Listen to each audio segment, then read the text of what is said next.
Welcome, everybody, to the Security Guy and the CIA Spy Show podcast, where we are keeping you on top of what is new and ahead of what is next at all times on all things security, tech, and digital literacy. Knowing that when good people like you want to make sure that their money, their family, and their business is safe and secure from attackers, hackers, and thieves, or you just want to make sure your tech is running smoothly, my name is Robert Siciliano. I am the Security Guy, and along with my co-host, Peter Warmka, who is a real and retired United States CIA spy, we will give you every single tool, tip, tactic, and skill that you need to fight the bad guy and keep your physical and digital life secure, worry less, and even make you happier. This podcast will help you breathe easier with less stress and a greater sense of well-being. So let's get at it. And welcome to the Security Guy and CIA Spy. I am Robert Siciliano, and this is Peter Warmka, broadcasting from Orlando. Hey, buddy. How are you doing? Happy summer to you. I'm doing good. Yeah. You've been on the road, but you've been doing some family stuff too, right? Which is we have to do, because if we just we don't spend some time with our families, we're missing a big part of our lives. Yeah, can't you tell with this beautiful tan that I have? I was online yesterday with somebody who was so white, and it was like from the Midwest, and I said, I gotta get out. I gotta get some sun. This is terrible. I gotta get outside. Yeah. Well, I'm Italian, so if I'm not at least, a shade darker, I don't look healthy, actually. So, we have a boat. My family has a boat, and just like a 20-foot bow rider. And we tool around Boston Harbor and up and down the Massachusetts, New Hampshire, Maine, Rhode Island coast. And that's my kids' summer vacation. So our summer consists of days on the boats, dog barking at everything from the boat, lots of ice cream, and, adult beverages. Lots of fun. I like it. That sounds great. Yeah. So good. Well, we have we took a little bit of hiatus at the beginning of the summer, and here we are. We see lots of you online via Facebook, Twitter, and LinkedIn. Thank you so much for participating. And there's been a lot has gone on since our last pod broadcast in late June. Active shooters are up. With 300 and something events at this point. Lots of people, being shot and killed.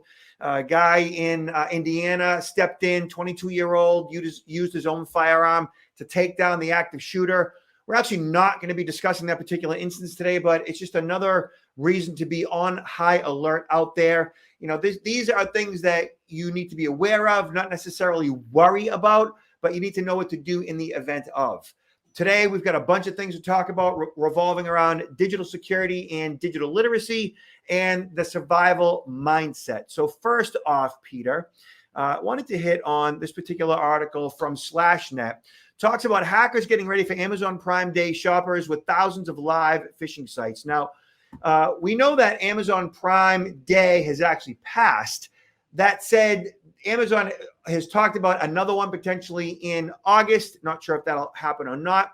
But this particular article talks about the start of Amazon Prime was July 12, and that this company SlashNet has tens of thousands of live malicious Amazon phishing URLs in their database, which has increased over the last couple of days. Most of the scams are designed to take advantage of Amazon Prime Day shoppers looking for deals.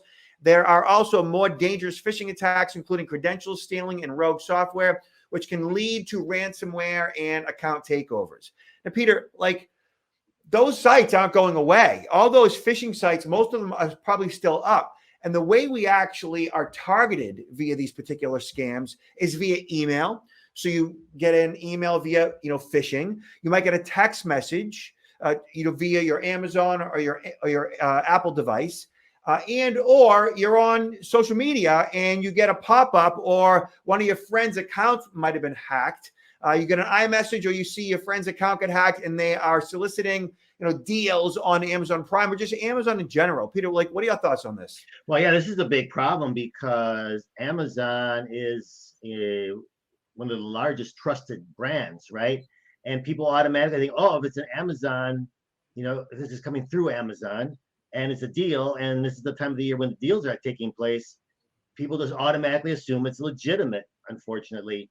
But we always go back to if it sounds too good, it's probably not true. But even though some of these Amazon deals, the legitimate ones, are sometimes really incredible, we got to think about how can we still verify. I always go back to this: verify before trust. How can we verify that this is actually a legitimate deal versus just clicking on that link and saying, "I want to get this," before the supplies, whatever, the run out, because this is a super deal. So Yeah, well, this is a big problem. Verify before you trust. Exactly. So, and too good to be true, of course. And the way you verify, simple enough, is whatever that product or service it is that you want, then just search it. Just go to Amazon. I mean, Amazon, not only is it, one of the largest trusted brands in the world, it's essentially a search engine for products and services that in which they host. And so whatever it is that you're looking for, whatever deal that you see, it might, the ruse might be, click this link to get this deal, to get 10% off for this code, whatever it might be.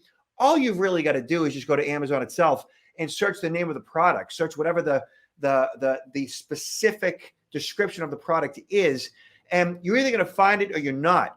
It either exists or it doesn't.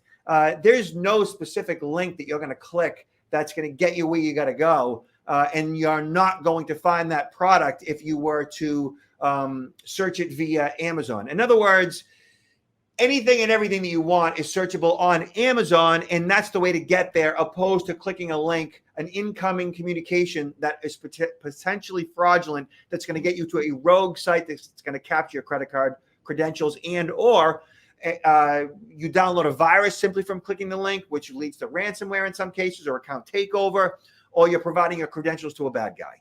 Yeah, your credentials, like your login. Yeah, so really, whether it's Amazon or it's across the board with all of these things, when you receive an email from what you think is a trusted source, or a company you're doing business with, or a service provider you're doing business with, whether it's Netflix or your bank or anything like that, and never click on that link in that email. Always go back into the site of that organization, and if it's a valid issue, it's you're going to be able to find it right there. See the information on that website. So across the board, that's probably the best advice that you can give is don't click on that link. Just go into the website of that organization. Yeah, simple enough. So phishing, as we know, tends to spike during special events, holidays, and Prime would be a special event, and shopping days. So given the popularity of Amazon Prime days, it's predictable threat actors will be out in full force. On any day, Amazon is one of the most impersonated global brands because it's a target that has proven a successful opportunity for cyber criminals. So, hey, Robert, I know that you speak to this sometimes, but probably another good point would be, especially in these cases, you have the protection of your credit card if it is actually a fraudulent purchase. You can go back in most cases, get a refund from the bank or the credit card company. But if you use your debit card, what happens then? So that's a really good point, Peter. So I actually have only had a few credit card fraudulent charges in the past 3 to 5 years. And it's not because I had clicked a link or anything. It's because my card was compromised, say, at a brick and mortar store or online somewhere, and it was used to, make unauthorized charges, right?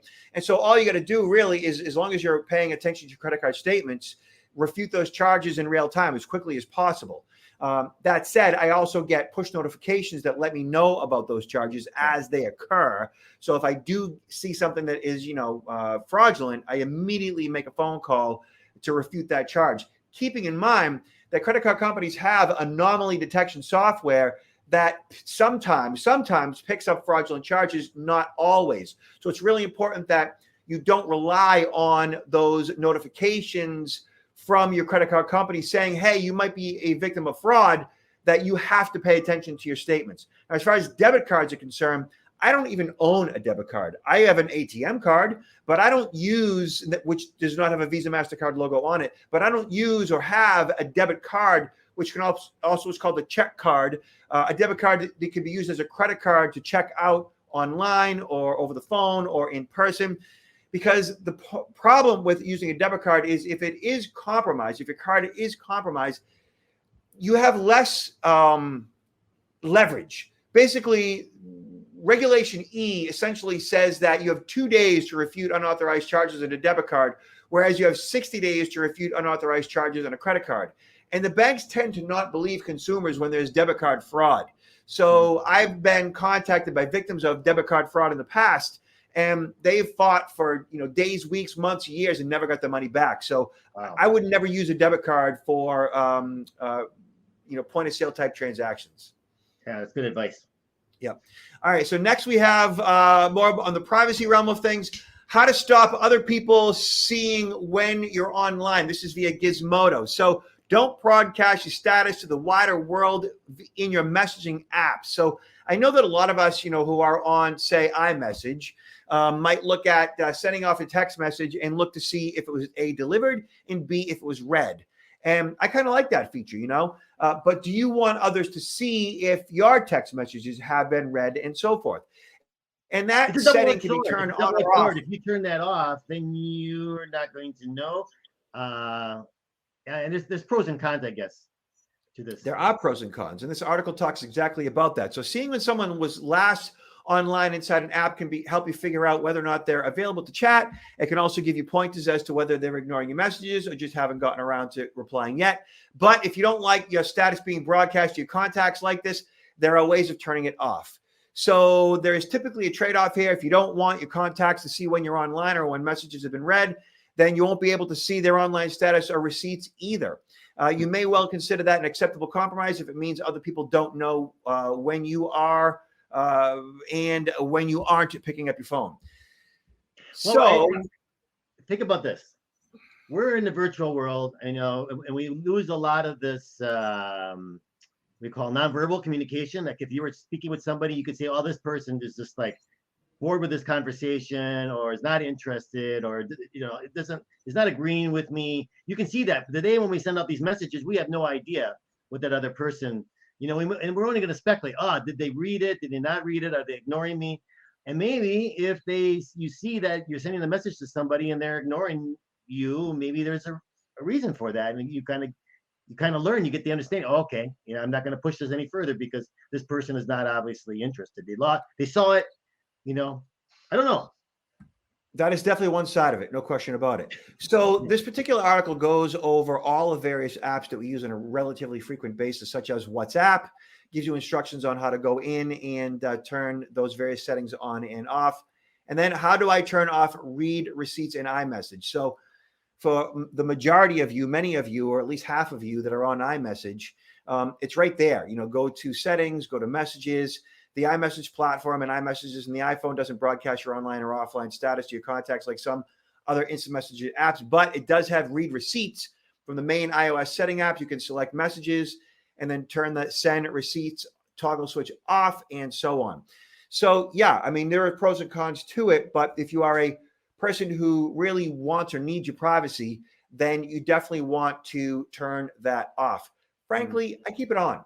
I keep it on because I like to know when others have read my stuff, mainly my family, kids, spouse, parents, and so forth. So for me, it's really important that I have that on because, time really for me is of the essence. I'm willing to give up a little bit of privacy in order for additional insight as to where that other person might be in regards to that read receipt. So for me, yeah, certainly I love my privacy and all, but for me, I think the trade-off is worth it. Do you know, Robert, if in LinkedIn, I know you can see whether or not someone's online. You probably can also, there's a setting to show whether or not you're online, but is there a means of being able to see whether or not someone has read your message? That's a really good question. This article doesn't actually talk about that. And I think it doesn't talk about that because my experience with LinkedIn is that I don't think you can turn that off at all, meaning that with LinkedIn, if somebody has actually not read your message, then their, photo will not appear in that little box in the bottom right-hand side of the iMessage or the LinkedIn message. You'll actually see either a grayed out little window or a filled in colored window of their actual photo, meaning that they have read it. Grayed out means they haven't. So inevitably, if you have read somebody's message or they have read your message, it's going to show whether you like it or not. Otherwise, it's grayed out. All right. So Apple phishing. Now, I know that I have received many verify your email address emails from Apple. So that means that somebody has been trying to take over my Apple account by having me verify my email address and plugging in a special code. And so I've been receiving probably 2 or 3 of these a day over the course of the last few weeks in a concentrated period of time. So like over 3 or 4 days, and then it would stop. And then it would start up again. And what this means is that there is automated software out there that is taking our known Apple IDs, or essentially just our email addresses that might be associated with, any other account that could be associated with Apple or not, for that matter, and credential stuffing that credential, that username, into automated software that is setting off these communications. Mm-hmm. Now, I get this quite frequently, and when you initially get it, it's a little scary. And what they say is that you might want to change your passcode. You might want to set up two-factor authentication if you don't already have it, which I do. But otherwise, as long as you have two-factor authentication, you don't really have much to be concerned about here. As long as you don't engage with anybody that's reaching out to you for that code, which that could be the case if they've compromised your email as well. Peter, what are your thoughts? No, that's myself and my wife. That happened to us maybe about a week ago, and it was in the morning. Like 2 a.m. All of a sudden, we get this. I said, "Where did this come from?" Because usually it's good. Something like that happening is going to be a result of you doing something, you trying to do something, and all of a sudden it comes back. That you need to authenticate, verify your code, but not like all randomly where they send it out to you with you not instigating it. So yeah, it was very suspicious, and I said, "We're not going to respond to this at all." Yeah.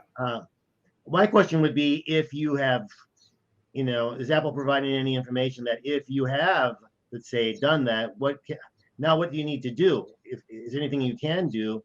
You mentioned establishing dual authentication is fine, but is there anything else that you can do, like reporting it back or to Apple? I don't know. It says right in the email that Apple sends out, if you didn't make this change, or if you believe an unauthorized person has accessed your account, go to appleid.apple.com to verify your account information is accurate and up to date. So really what they're saying is, if you want to do something, then go to your Apple ID via iCloud and essentially log in and make sure that everything's fine. From there, you can change your passcode and or set up two-factor authentication, which I think everybody should have. Two-factor authentication for your Apple ID, because if you don't, it's extremely important. Yeah, because if they get access to your Apple account, that could make your life relatively miserable. Now, CNET talks about Apple's new lockdown mode for iPhone fights hacking. So this is an interesting article. Apple is developing a new lockdown mode for its iPhones, iPads, and Macs. It's designed to fight industrial strength hacking like NSO Group's Pegasus. So NSO, I think they're Italian or Israeli. Why it matters, though these attacks happen to a small group of people, the threat is growing. Pegasus was used to spy on human rights activists, lawyers, politicians, and journalists around the world. Apple says it's identified similar attacks on people in 150 countries over the past 8 months. Apple will release lockdown mode for free later this year and says it's planning regular updates and improvements. The company has also expanded its bug bounties and so forth. So basically, Pegasus malware, which some governments use on human rights workers, lawyers, and politicians, Apple announced a $10 million grant and up to $2 million bounty to encourage further research into the growing threat. So this particular software is designed essentially to lock down, to activate extreme protections on its phones, such as blocking attachments and link previews and messages, potentially hackable web browsing technologies, and incoming FaceTime calls from unknown numbers. Apple devices will also not accept accessory connections unless the device is unlocked. The people can't install new remote management software on devices while they're in lockdown. So what this does is it makes it very difficult for you to get hacked, because pretty much all of the, activities that Pegasus engages in are incoming communications messages you might receive, links you might receive, a number of other pop-ups that you might get, ways in which you interact with your device, normal things that you do all the time, that it would basically forbid you from doing them. Yeah, it's And very, yeah. Go ahead. Be very restrictive. I mean, I can definitely see some individuals being very interested in using this because of the high probability of them being targeted, like the journalists, right? And maybe they have a separate telephones anyway, separate what they use for professional reasons. But I think the average individual probably will not gravitate toward using this just because it's so restrictive. Like say for us in the business world, how we communicate, and if we were to use that, or if everybody were to use that, I mean, it would severely limit our ability to be able to share information, right? Yeah, that's the thing. There is a trade-off. There is a trade-off between security and privacy and functionality, right? Plain and simple. And so, for example, just getting on this pod broadcast today, I was logging in via my Brave browser to access this particular platform. And the Brave browser is a pretty restrictive browser for accessing certain aspects of websites, pop-ups, and so forth. And so I was having the hardest time navigating through this particular software that we're using to broadcast this program today. And so I had to go back to Chrome in order to actually log in and access those various features because Brave was locking me out, which was frustrating. I was in a bit of a panic because the clock was ticking to meet with you today. And so I realized that it's probably my Brave browser being a little bit too aggressive with my privacy and security. And so I went to Chrome, which is a little, less aggressive, and ultimately got access to you, all those various features, and I was fine. That said, the lockdown mode for most people, even for those who are big targets, may be so restrictive that it will become unusable. So yeah, it'd be interesting to know. I mean, this is coming out in the fall, right? And they said they're going to offer it for free. If it's, if you can easily turn it on and turn it off, where you might have it installed, but you see, I'm only going to use it during certain times or under certain circumstances, and I can just turn it off whenever I want. If the security software is user-friendly in such a way where it lets you know that certain aspects of your device are inaccessible, right, or unaccessible, that you can't do certain things, then, and they let you know and they hold your hand through that process to turn it on or off, then that is a plus, it's a bonus. But if it's just like blanket locking things down and you don't even know what you have access to and don't, then it could be very, very, very frustrating and make the functionality of that device almost unusable. Apple's pretty good at usability. I mean, look at, walking into the airport and you see 3-year-olds on iPads in their stroller, right? But like everything else, digital literacy and privacy and security, you really need to know what the workarounds are and why you can't access something. It's going to be a problem for a lot of people if it becomes a ubiquitous software. Yeah. Perhaps this is more, I mean, I'm not saying that they're not going to do this, and there definitely is a need for this for some people, but this might be coming out with this and talking about this in advance might be a great marketing ploy to show how they are really caring about their customers, right? Compared to maybe some of their competitors. So from a marketing standpoint, it might really be a win from them, even if very few people actually, use it. Yep. And that brings us to this dude, Terrence Eden, his blog. Apparently he's a security researcher. And it looks like back in, I think it's sometime, and I'm not sure if that's a June or a July date. I'm not sure if he's in Europe or if he's in the US. So apparently his house, or it says, imagine, last night, lightning struck our house and burned it down. I escaped wearing only my night clothes. And there's some pictures in this of the actual burning house. Whether or not that is him or not, I'm not really sure. But the actual article talks specifically about, in an instant, everything vaporized, laptops, phone, home servers, all a smoldering wreck, YubiKey charged to a gristle. I think he's got to be from the UK, especially with his bowlered hat. This presents something of a problem. In order to recover my digital life, I need to be able to log into things. This means I need to know my usernames and my passwords, and all my passwords are stored in the password manager. I can remember the password to that. But logging into the password manager requires two-factor authentication, which is generated by his phone. Okay. And it shows that his phone melted. Okay. So backups. I'm relatively smart and sensible. I regularly export secrets and save them to an encrypted file in my cloud storage. But his YubiKey was also fried. Emergency contacts. He chose his wife, but again, she was also in the fire, and her phone probably got melted as well. And then recovery codes, those also got burnt up and so forth. Yeah, this guy is definitely in the UK. Driver's license gets melted. So what should you do? Like, how do you back up your backup? How do you get access to all your stuff? Perhaps, he said, what I should have done is stored all my backup codes and recovery keys on a USB stick and then gave them to a friend. And then they talked about the various problems with that. Every time you update something or get a new service, does your friend have that backup as well? So there's a lot of caveats here. And what this all means is you should really read through this article. It's kind of lengthy, but it's really smart. And what's smart about it is it gives you insight as to all the various things that can go wrong. I mean, all the various things that can go wrong. And how do you back up your backup in such a way where you have access to anything and everything that you need to recover your accounts? Mm-hmm.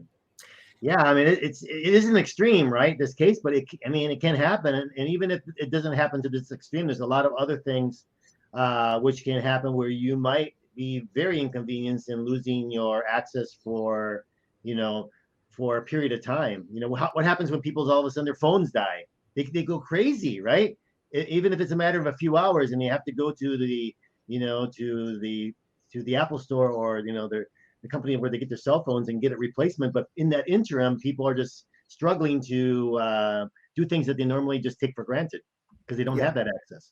Yeah. So it's really important that when you are setting up your digital life, especially with two-factor authentication, usernames, passcodes, password managers, and so forth, really going through this particular article and looking at the absolute worst case scenarios, that you could begin to reverse engineer that process as to how it might apply in your own life.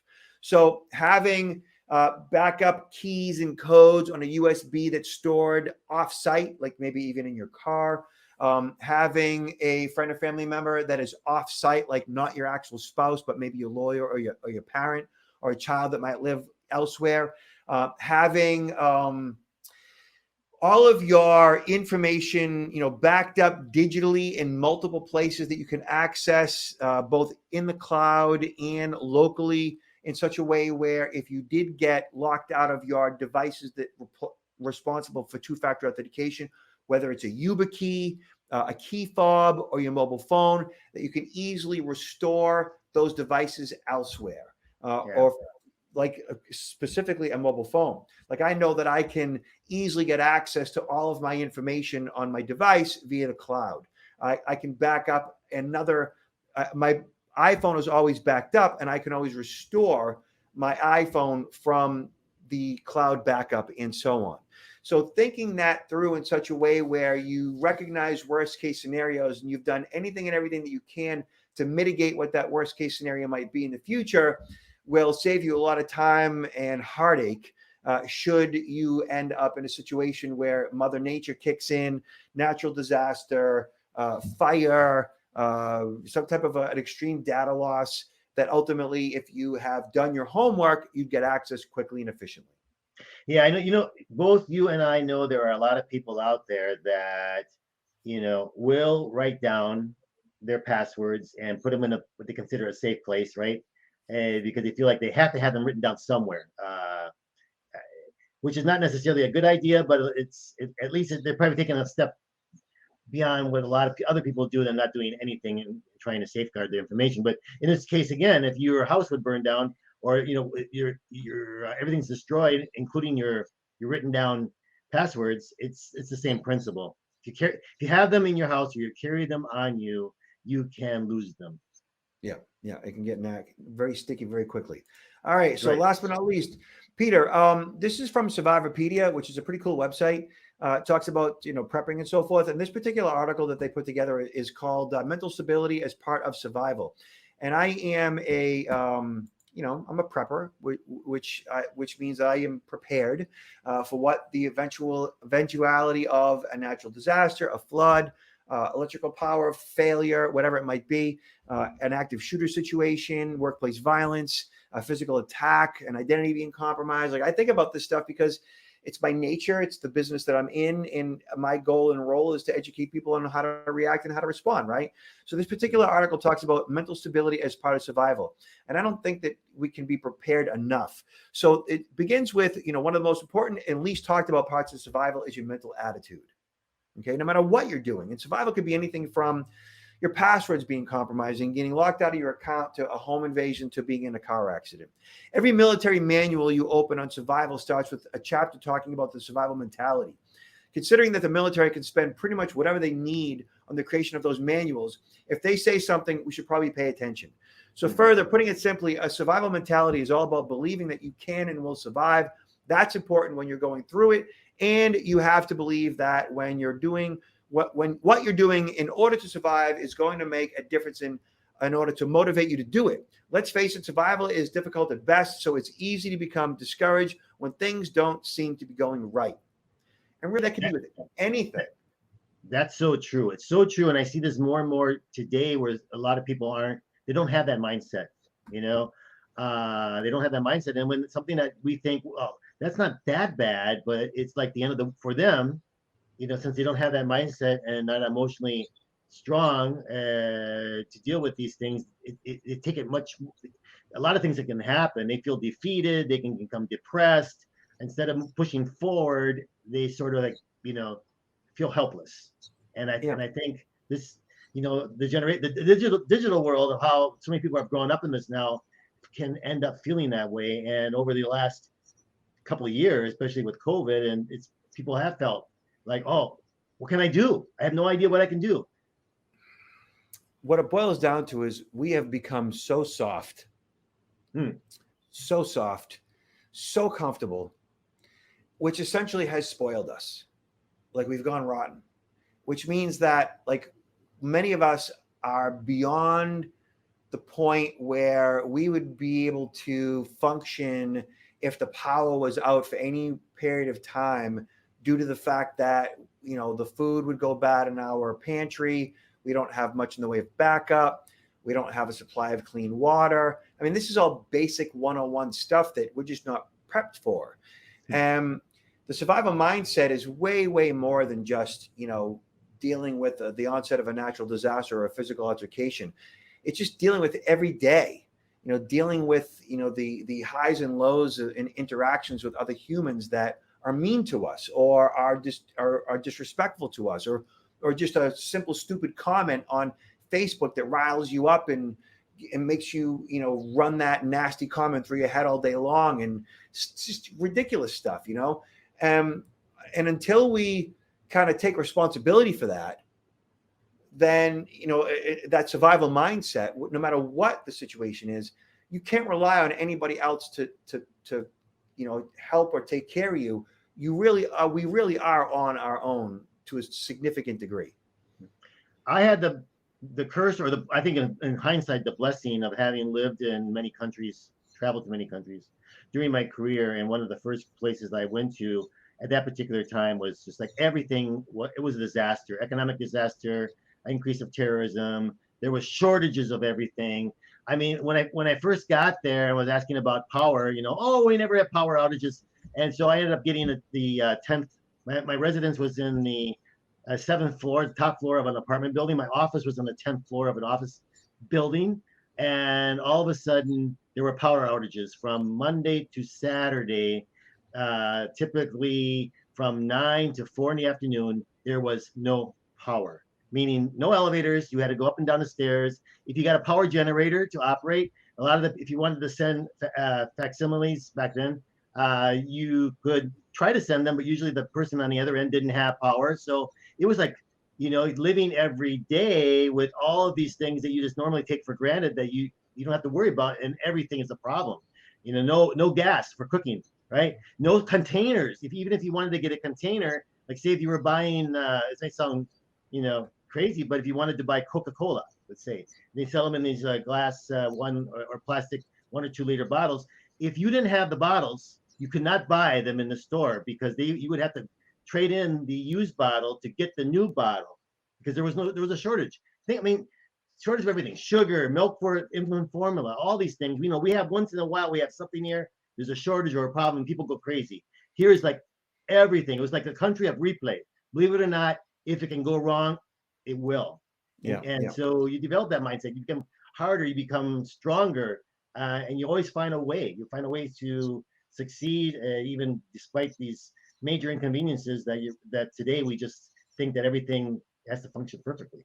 Yeah, like they say, if it doesn't kill you, it makes you stronger. And those events, those adverse situations do, build your character. And I try to instill that in my family life, in my children. I don't make it as easy for them as they would like it. And I sometimes, make them do things that are somewhat stressful and let them figure it out on their own, because that's part of life, but we are becoming a bit too soft. We have become way too soft, and people really need to take a lot of personal responsibility in this regard. So, Peter, what do you have going on? What do you want to promote?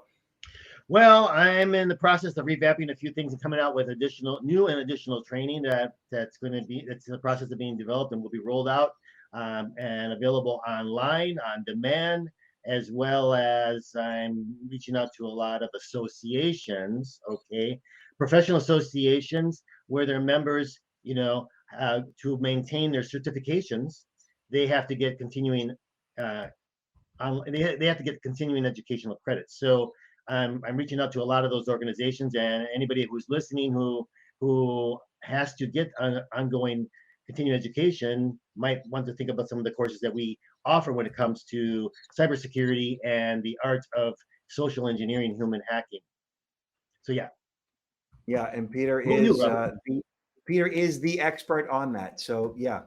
Couple things, just if you are so inclined, check out Peter's book. It's on Amazon. Peter, the name of your book? Oh, I just will conveniently have a copy here. Confessions of a CIA Spy, The Art of Human Hacking, available in soft copy, Kindle, and audio. Yeah. Check out Peter's book and head out to counterintelligence-institute.com to see Peter's handsome mug. And then check out me and my team at protectnowllc.com. We provide continuing education for a number of industries, accountants, lawyers, real estate agents as well. And check out all of our various products and services, virtual chief information security officer services, along with security awareness seminars and cyber liability insurance and so forth. So, Peter, last words? Well, keep safe out there. You mentioned at the very beginning that, we have to be on guard, alert to these things that can happen out there in the physical world, right? And today we talked about a lot of the things that can happen to you in the virtual world. So be cautious. And, we always say, look out for each other. And we can do this as well when it comes to learning about what people are doing online. And maybe, if they say that they're responding to something, like we talk about romance scams, right?